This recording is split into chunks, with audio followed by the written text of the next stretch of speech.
কিছুক্ষণ আগেও যার জীবনে ছিল স্বপ্ন, প্রতিজ্ঞা আর দায়িত্ব, অথচ মুহূর্তে থেমে গেছে সে জীবন। জগন্নাথ বিশ্ববিদ্যালয়ের শিক্ষার্থী ও ছাত্রদল নেতা জুবায়েদ হোসাইনের মরদেহ উদ্ধার করেছে পুলিশ।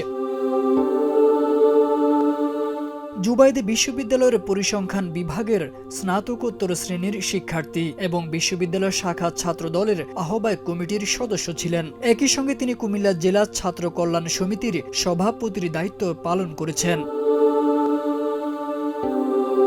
বংশাল থানা পুলিশ জানায়, প্রাথমিকভাবে ধারণা করা হচ্ছে জুবায়েদ ছুরিকাঘাতে নিহত হয়েছেন। যেখান থেকে তার মরদেহ উদ্ধার করা হয়েছে সেখানে তিনি টিউশনি করতেন বলে জানা যায়। তবে হত্যার সুনির্দিষ্ট কারণ কিংবা ঘটনার পেছনের প্রকৃত কাহিনী এখনো অজানা।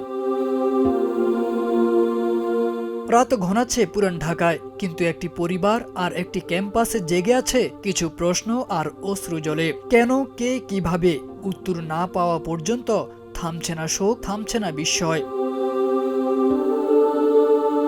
তারেক আজিজ খান, প্রজন্ম 24।